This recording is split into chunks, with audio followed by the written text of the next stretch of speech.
Hello. For those of you that don't know me, my name's Laing and I'm the Director of Nursing and Quality for the Trust. I thought it would be helpful to have a conversation about COVID-19 and what the Trust's doing at the moment. As you all know, it's a time of unprecedented challenge for people that work in the NHS, but actually for everyone in the whole country. I know that many of you will be concerned about your health and the health of the patients that we care for, but also the health of your families and everyone in the community. And this is completely understandable and normal. As you'll have heard on the news from the National Chief Medical Officer and the Chief Science Officer, for most people, even if they do get COVID-19, they will only experience very mild or moderate symptoms. However, for a certain group of people that we care for, those with long-term conditions and older people, they may require hospitalisation. In response to the pandemic, we have been making preparations in line with our incident management and business continuity plans, which I'm sure most, if not all of you, will have been involved in to a greater or lesser extent. So this might have involved measures such as supporting colleagues to work differently, so that might be working from home. It might be undertaking practices to prevent the spread of the virus in the community, such as seeing people remotely, seeing people by teleconference. You'll also have been making sure that you prioritise your caseloads to make sure that our most vulnerable service users are supported by undertaking priority assessments, as you have been working within your clinical teams to make decisions on.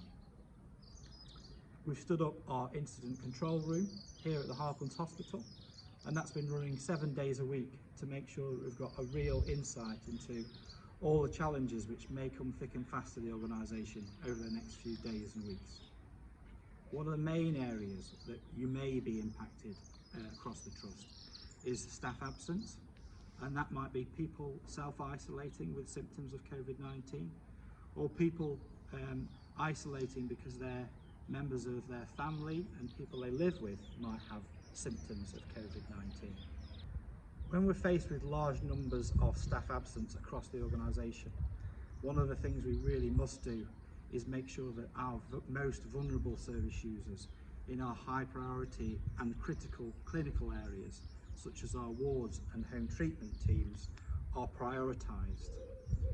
As all of you will understand, people in these services we've got a very high duty of care to, and that's because those people are often very vulnerable or might be detained under the Mental Health Act. It's at these times of greatest need when our service users who are highly vulnerable will rely on us the most. At these times, I'd ask that you are as flexible as possible, using the skills that you have to be able to enable us to make sure we safeguard these services when they need us most. If you're asked to respond in this way, the Trust will support you with a local induction, but ask that you use your professional experience, your principles of professional practice to work in the best interests of those who need us the most.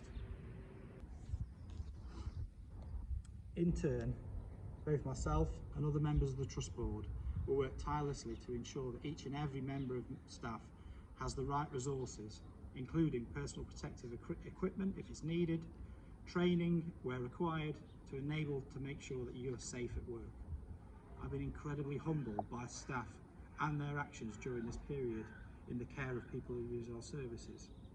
And I would ask that you look after yourselves and your colleagues to make sure that we can run the organisation in the best way until this pandemic is done. Thank you very much and hope to see you soon.